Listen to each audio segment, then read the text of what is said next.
गांव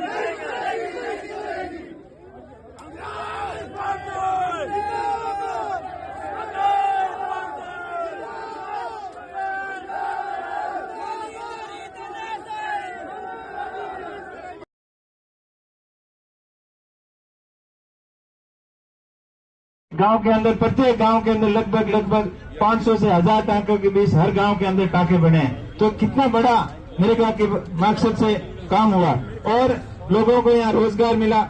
जो अपने बच्चों को अच्छी शिक्षा नहीं दिला पा रहे थे, टाइम से फीस नहीं भर पा रहे थे, उनके लिए कपड़े वगैरह नहीं ला पा रहे थे, उनके लिए अपने गांव के अंदर, अपने घर के अंदर प्रत्येक जरूरतमंद परिवार को कम से कम 15 से 20 हजार रूपये एवरेज घर के अंदर आते थे, जिससे अपने क्षेत्र की आर्थिक उन्नति हुई, विकास हुआ। लेकिन ये सरकार को पचा नहीं और धीरे धीरे इसको कमजोर करने का प्रयास किया। अभी लक्ष्मण जी बता रहे थे, जिस प्रकार 2020 के बाद में 25 तक जो 12,000 करोड़ रुपए यहाँ खर्च होते थे, उसको 1200 करोड़ से 400 करोड़ के ऊपर ले आए। इसका मतलब इनका साफ है कि इस योजना को ये विशेषकर बीजेपी की सरकार आने के बाद में तो बजट बिल्कुल 100 कर दिया, 25% ही रखा। इनका मकसद ठीक नहीं था।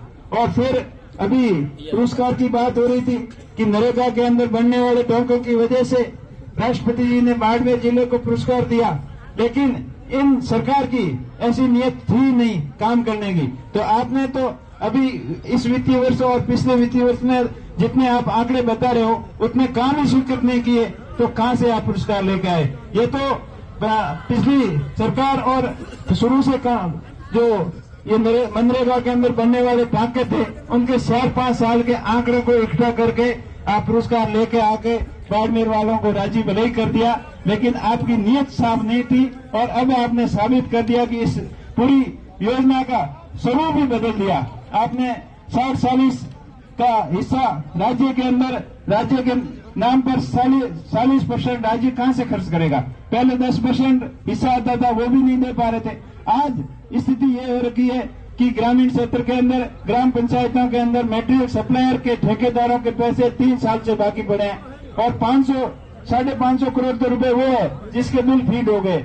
और जो ऑनगोइंग काम है, जो कंप्लीट नहीं हुए, उनके भी 500-600 करोड़ रुपए बाकी पड़े हैं, जिसकी वजह से काम पूरी तरीके से प्रभावित हो रहे हैं। लोग काम करवा नहीं पा रहे हैं और ऊपर से जाके आपने इस योजना को ही बंद कर दिया, इसका स्वरूप बदल दिया।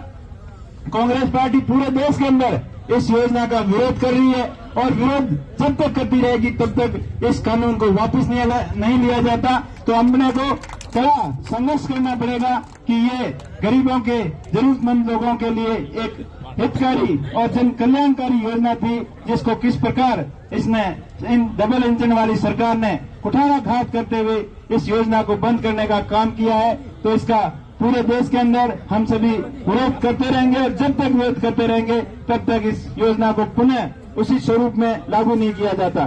दूसरी बात पंचायती राज की, अभी पंचायतों का पुनर्गठन हुआ, किस प्रकार आप देश भावना रखते हुए इधर उधर तितर बितर कर दिया, गांव की लंबाई 10 से 15 किलोमीटर कर दी। कोई अपने पक्ष का था, वो पक्ष और विपक्ष को देखते हुए पूरी तरीके से मनमानी पूर्ण तरीके से पंचायतों का पुनर्गठन किया, जिसका जवाब भी अभी पंचायती राज चुनाव के अंदर जनता देने के लिए तैयार बैठी है। और आप भी संगठित रहना, मजबूत रहना, चाहे अगला पंचायती राज चुनाव हो, चाहे आने वाला विधानसभा का चुनाव हो, लोकसभा का चुनाव हो। इस बीजेपी सरकार, जो डबल इंजन वाली सरकार को सबक सिखाने के लिए आपको मजबूती से संघर्ष करना होगा, एकत्रित रहकर और संगठित रहकर इस सरकार को जवाब देना होगा। दूसरी बात, ये प्रशासन ईमानदारी की बात कर रहे हैं कि नरेगा के अंदर भ्रष्टाचार हो रहा था, इसलिए हमने ये सुधार कदम उठाए। अरे भ्रष्टाचार कहाँ नहीं हो रहा है आपका? भ्रष्टाचार तो इतना चरम सीमा पर पहुंच गया है।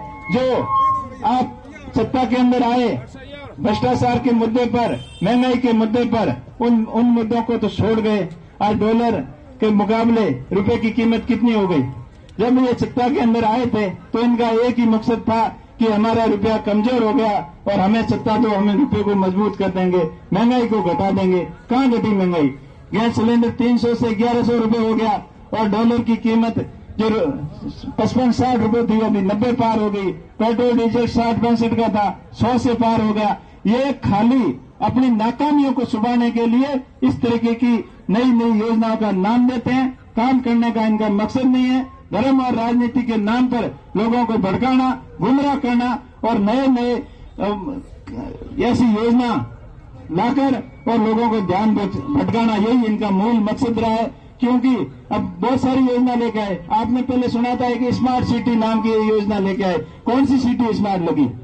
स्मार्ट सिटी के नाम से कई एलईडी और बल्ब लगाकर पैसे खा गए, पूरे पैसे हड़प लिए। सांसद आदर्श ग्राम की घोषणाएं की, लेकिन पैसा एक ही नहीं दिया। कौन सा गांव आदर्श गांव बन गया? तो ये इस प्रकार से गुमराह करने का काम करते हैं। अभी प्रधानमंत्री फसल बीमा योजना के अंदर जितना इन कंपनियों को सरकार और किसानों द्वारा प्रीमियम दिया, उसका अभी क्लेम किसानों को नहीं मिला।